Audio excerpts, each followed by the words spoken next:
All right. So we are live here from Hawaii. My name is Gabe Morales. Aloha. And today we have a very special guest that's with us. And he's recently retired and has over 35 years experience in law enforcement. He's also an author of a new book, Officer 187, and is also a renowned martial artist expert. He has over 50 years of training in the martial arts and has also been a technical advisor to many TV shows and movies. And I'm sure he'll talk a little bit about that later. So it gives me great pleasure here today to introduce to you Mr. Paul Lozada. Aloha. Paul, how are you? Aloha, Gabe. Aloha, Gabe. All right. Thank you. Thank you. I appreciate the being able to come on to your podcast. Yeah. So tell us, where were you born and where did you grow up? I was born in San Francisco, California, in which I was raised as well. I went to school. Okay. So you lived your entire life there in the Bay Area, Yes. San Francisco? San Francisco. All right. And were you ever a gang member or associate?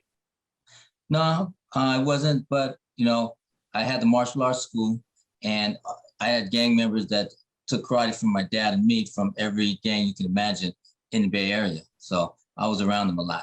Okay. So they came into they call that a dojo in your, I know it's different martial arts call it. Yeah, dojo, Kwan, but it was a dojo, yes. Okay. And so how did you become involved in the martial arts? What brought that about? Well, as a kid, my father, he was a martial artist. He's been doing it forever.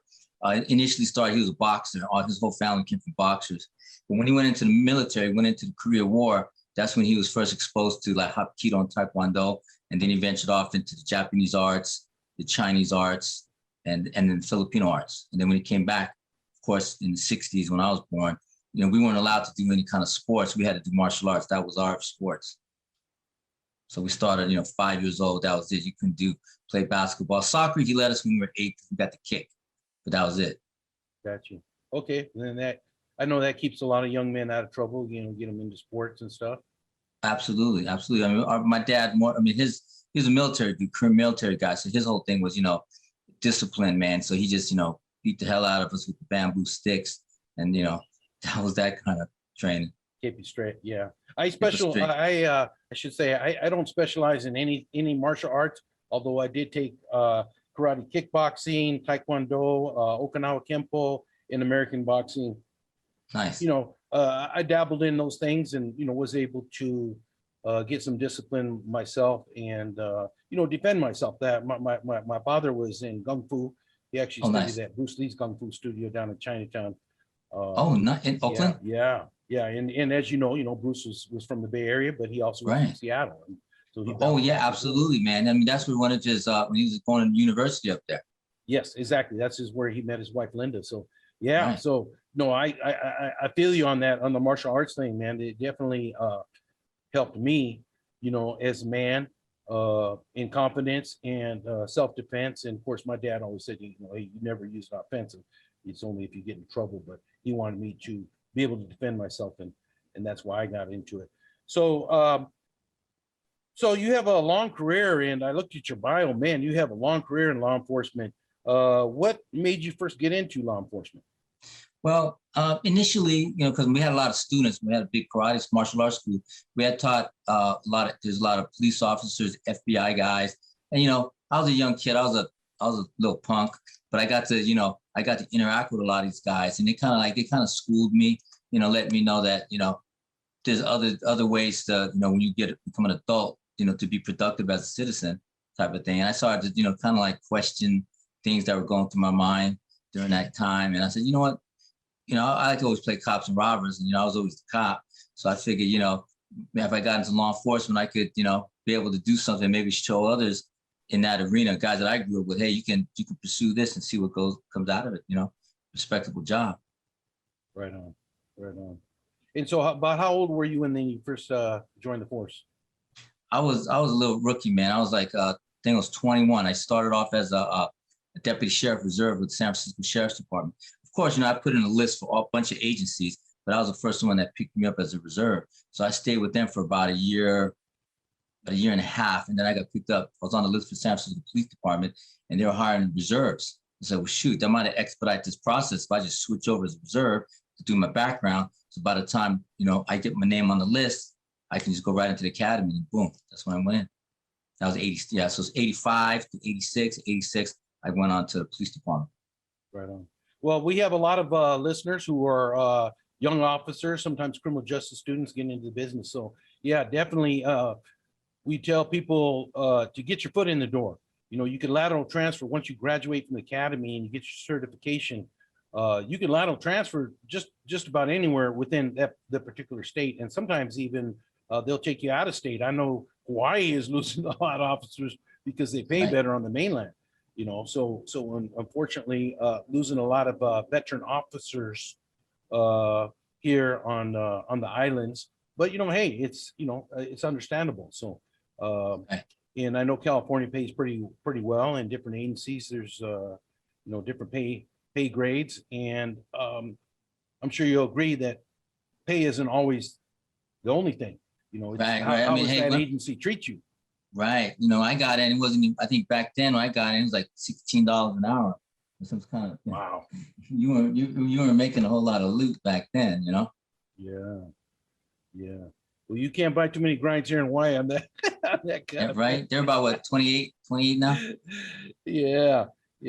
So what other agencies then did you work for? I know you worked for quite a few. I stayed with the San Francisco Police Department from 86 to 2008. And after 2008, I took a little, sabbatical, I should say. I was out. I still had my post going. I started training with Blackwater, doing some stuff, with them for a few months. But then I didn't want to lose my post. So a partner of mine called me up. And he said, hey, Cal Expo Police Department is hiring. They're looking for like gang detectives. And I go, okay, I never even heard of it. But it was part of the state system that had the California State Fair. And they had their own agency, jail, the whole nine. I was like kind of blown away. I said, okay, I put my app in, and sure enough, the chief decided that he wanted to hire me. So I went back in 2009, and I was there for 10 years, and I retired out as a police sergeant. But in the course of my tenure there, in 2016, Santa Clara Police Department was hiring part-time or special events officers for like their games and all that stuff. So I ended up hooking up with them. And I just was doing all the gang stuff at all their games. I did that until October 2020. That was my last time there. So that brought up to 37 years. Wow. That's a long career. So can you tell us, Paul, were there any heavy hitters, gang members that you dealt with, or incidents that still stand out in your mind today that you think, wow, that was a heavy situation. I wasn't sure if I was gonna get through that one. Well, it kind of goes back like one stands out particularly when I was a kid growing up, the Golden Dragon Massacre, which I know you're familiar with, that in the Asian gang, the Joe Boys versus the Wat Chings. So I was a kid coming up, and all the guys I trained with in martial arts, some guys are Wat Chings, some guys are Joe Boys, man. So I knew them all. And it was like, wow, after that incident went down, I was like, to me, it's kind of like, stuck in my head. It was like, wow, I think the cops were undermanned during that time. Intelligence, nobody really was on the game. There's a few officers like Marshall Wong and a few of these guys who really had their finger on the pulse, and they were able to put together that case, which spanned a couple of states. The guys started fleeing and going everywhere else. So I thought that was really interesting, of how that interplayed with my life during that time period, and it kind of helped motivate me to go into, because I knew about all the gangs. Like I said, grew up with them, went to school, and they were at my martial arts school. And they would tell me about their exploits. And it's kind of shitty when you hear them talk about, oh, I'm robbing old ladies or dudes on the street. Like, what are you doing that shit for, man? You need, go fight another gang banger of equal stature or some stuff. But some guys do different things over the course of their, the criminal. I remember that Golden Dragon incident, and I think that restaurant still exists, doesn't it? Yes. Yeah. They changed the name, but it's still there. I'm not sure. I haven't recently looked inside, but bullet holes are probably patched up a little bit. But it gives it a little bit of a mystique for all the tourists. Kind of go back. They look at Chinatown, because Chinatown, it had that underground. Still got the underground city.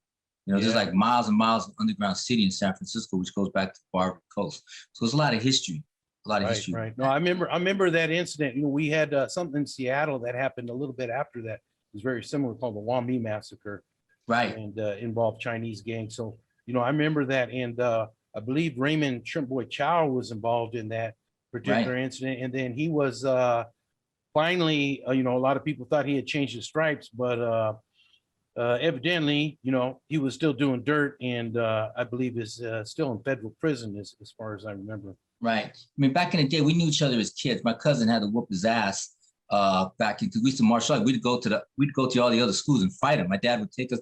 My dad was part of that Chinatown circuit because he trained in you know, kung fu. So we would go to school, and we'd do bare knuckle. We'd fight guys. We were teenagers, man. We'd fight other schools. So we went into one of the Choli Fut schools he was a part of, and my cousin matched up with him and just took him out the game, you know. Wow. And my kid's a trip because my cousin, we're mixed. I'm like Filipino, Italian, Spanish, and a whole bunch of other stuff. My cousin looks white. He's Filipino Italian. So, but they actually he was like an enforcer in the Chinese gangs. I mean, he was the dude that they'd call, like, if they got jumped or something, he'd go out there and go fight guys. So when we went down to that spot and we were like 15, 16 years old, he took him out the game, and then he didn't want to fight no more, you know, kowtowed. And, you know, I'm just surprised he didn't get shot after the incident. But, you know, Yeah. sometimes in the martial art thing, if it's mano y mano, it's a little different. But, you know, if you get mano, and a guy jumps out with a gun, then it just, you know, it flips the script. But I think that was off that incident. Then he started just, you know, selling dope and, you know, human trafficking. He got into a whole nother world. It wasn't about just the martial art. So, and he was also FOB. He just came from Hong Kong, man. So it was like, he wasn't like the guys that I grew up with, they were ABCs or American Born Chinese. So there was a whole different flavor. Then you got all the influx from mainland China. And then in the 70s, like 75, 6, when the Vietnamese influx started coming, then the whole scenery just changed in that arena. I remember they, you know, derogatorily would call them Bobs, fresh off the boats. Yeah. You know, Yeah, you have the FOBs, American born ones had been, you know, here second, third, sometimes fourth generation, and then Right. the new ones, and the new ones, it seemed like were even more vicious because they didn't have much to lose, and they had everything to prove. Right. Exactly. So, back then you give a guy a Quaalude and he'd go kill a dude. I mean, you know, $20 Quaalude, you know.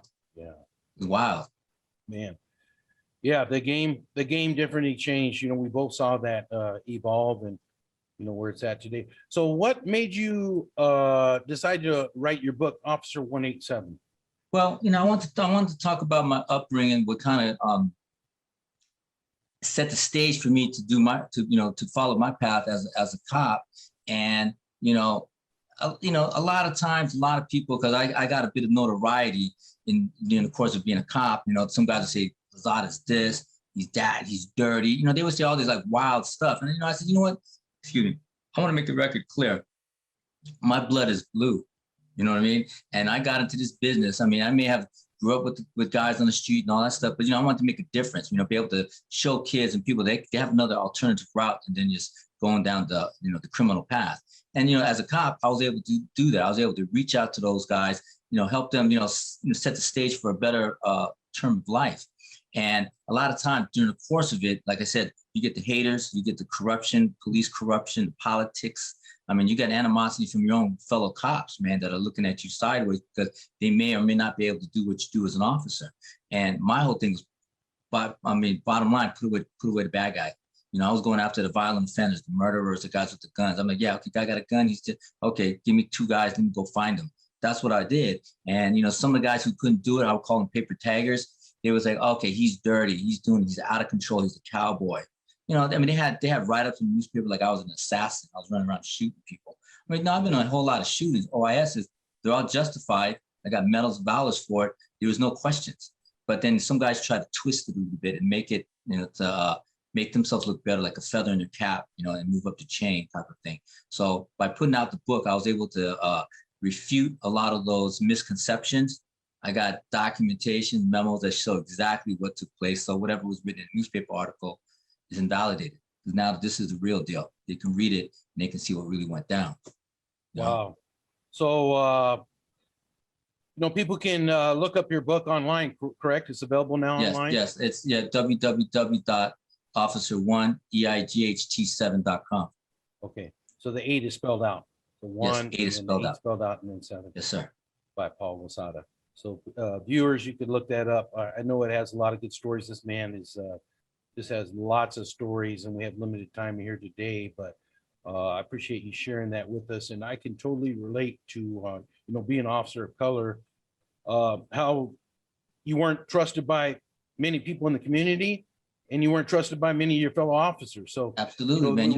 we had to prove ourselves really to both that we were legit. So Absolutely, and the thing that's you're absolutely correct, man. It's like I didn't go to the Catholic school, man. So I didn't grow up in that environment. So I was always considered an outsider. I was cool. I was cool with everybody. You know what I mean? But still, outside of your operation, you go to the back room. You got your cliques, and everybody would be oh, this, that, and the other, and it was just wild, man. But that's just part of the game, man. That's what you got to endure in being a cop. And I didn't focus so much on that until it started to mess with my livelihood. Because now I'm looking at, okay, you're trying to get me in trouble. I got a family to feed. If it wasn't for my kids that kept me focused, and my faith, I'd probably, left a long time ago, because the stress involved with it is enormous, man. It's like walking around with a boulder on your back. You're trying to, chase down a crook, and you got a boulder on your back. You know what I mean? You got to carry that load with you too. And you don't know when you get the guy, whether or not, if you have to use deadly force or not, and if your department's going to back you up, so you kind of like, you work in the edge a little bit. Yeah, no, I totally understand. We have a lot of us have PTSD, and David Contreras, who's a former San Diego cop, I plan to have him on the show and talk about that a little more and get into that. I think many of us, cops and convicts, have PTSD, and Absolutely. we never dealt with it very well, and sometimes it doesn't come out till later, but definitely stressful, and growing up in the world period, and let alone when you got all these other things coming at you, these different stressors. And so you have been involved in some TV shows and movies. Yes. Why don't you tell us a little bit about that? Well, I was privileged to, back in '95, one of my bosses, he used to run all the stuff in San Francisco. He gave the permits to people who are making movies or filming. Well, he calls me in one day, he says, "Hey, Paul, I got two friends of mine that are writers. I want them to ride with you." And I'm thinking newspaper. And I'm like, I don't want them. I said, "I'm going after some murderers today, man. I don't want them in the car." And he goes, "Ah, they're my friends."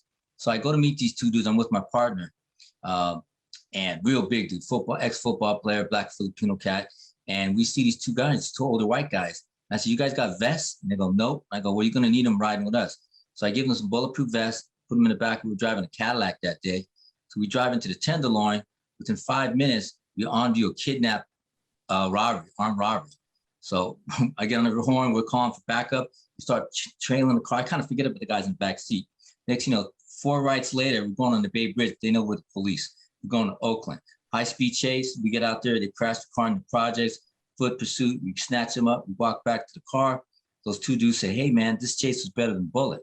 I'm like thinking that was my favorite movie. I'm like, that was my favorite movie. What do you know about Bullet? And he goes, "Oh, man, I was one of the guys who worked in the writing." I go, "Really? I thought you're a newspaper guy." He goes, "No, screenwriter. We're screenwriters too." And I go, "Okay." So we go to our car to drive back with them. We send the prisoners out. Our car don't work, so we go hotwire the other car that the other guys came in. We jump in, or they stole. So we went back to the city. We had dinner. That was it. A week later, we get called in again from the boss. And he says, "Hey, my friends are here." So I'm like, "Oh, those guys treated us to dinner. This is cool. They're from Hollywood." So we go to meet them. But then there's another third guy with them. And basically there's Bruckheimer, Jerry Bruckheimer. And he says, "Hey, we're interested in buying the rights to you guys' life stories." I'm like, well, I'm looking like we're getting set up. I'm looking for cameras, like, Internal Affairs is going to get us something. And it's like, "No, we want to give you this. We need to check for 10 grand. And then they said that there's a contract, and, and then have your lawyer look at it. And no, we're signing it, man. Right there, no lawyers. We just wanted the contract. So next, we have a movie deal. So now they said every year for 5 years, they're going to give us 10 grand, and they don't make the movie. So they sent up a writer, this guy, Larry Boland, and we started working. I started writing scripts with my partner. But every time we're writing a script, I start to see like Bad Boys comes out. I'm saying, shit, that was from my script. We started seeing elements from our scripts that we're working on the TV screen being produced by Jerry Bruckheimer. I'm like, oh, no, now we're getting screwed. So they're making millions of dollars. They threw us a couple of pennies and they're making it. So now I got a lawyer and now I have an agent. So I want to get out of contract. So we start to negotiate how I can buy out of contract. Paramount wants to buy it for $1 million. So my lawyer negotiates, and then finally Disney's lawyer, that's Bruckheimer's main company, says, page 289, line 6, paragraph 3, says, we're going to give you another 100 grand. Shut the hell up. We're going to put your script on the shelf. They issued us a check, stuck it on the shelf. So now we're like, oh, damn. Now what are we going to do? Then my partner, Antoine Fuqua, was working on a movie called Training Day. So he said, hey, Paul, I got a script, man. Can I send it to you? It's about a dirty cop in LA. I said, yeah, sure. So he sent it to me. I look at it. It was real flat. I said, nah, you got to punch it up a little bit. I know the guy's a dirty cop, but it doesn't have any pizzazz to it. I can change the dialogue. It's going to cost X, Y, and Z. He goes, yeah, Denzel wants to work with you. And I said, okay, sure. So I punch up the script. Denzel comes up. We start working together. I go back down. So we work with each other, change the dialogue. He liked the way I dressed. Because the guy, Raphael, dirty cop, he was one of the Jump Out boys. So, they wear like the jeans and they wear like a nylon jacket that says Crash, and they jump out. Well, like in San Francisco, I like Training Day. That's how I dress. I wear the silk suit, the gaiters, blinged out, well, and I carry 2 guns. Those are my holsters, by the way, that he has in the movie. So I told Denzel, I said, hey, look, I'm going to give you my lucky holsters. I guarantee you're going to get an Academy Award wearing these. He starts laughing and stuff, and he bet me rings. He gave me this big old rock of a ring after. So we worked on it, changed the dialogue, and then boom, history is what it is with Training Day. So thereafter, one of my favorite movies, man. Right on. So then and if the thing is like, there's a bigger picture behind that. People that, oh, dirty cop. But it was more like, and I told my partner, I said, you're going to be able to reach out to the masses, bringing out, you have an ability to reach out to the masses talking about God.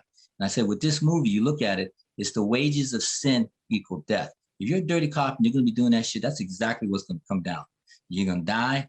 You're going to go in prison. Some heavy duty wrath is going to come down on you, man, because you're given an appointment to serve the Lord in that capacity as a servant, man, as a peacekeeper, man. And if you don't do that right with this gift and talent that you're given, it's going to end up in, dire straits. That's what goes down.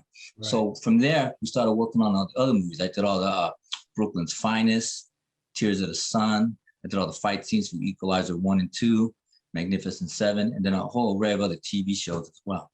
So I just kept, kept in the mix doing that. Yeah. Hey, brother, every time I watch Training Day, I saw some Denzels, but I felt a lot of times like Ethan Hawke. I remember, especially as a young officer, I was like, right. Man, this ain't right. So right. I felt so bad for that guy, but he came out on top, the good cop came out on top. So that's, absolutely. I think the moral to that story, do the right thing. Do the right thing. I tell officers, even when nobody's watching, and you'll be all right. Absolutely, man. You will be. Right on. Well, that's very interesting, Paul. I mean, I know. What other projects do you have lined up for the future? Well, right now, with the book, we're looking at doing a TV series in San Francisco. So it's not like the streets of San Francisco or Nash Bridges, but it's going to be more hardcore, kind of Snowfall, Donovan type of TV series. So, because we're going to start, because it goes back and forth. My book goes back from the 70s.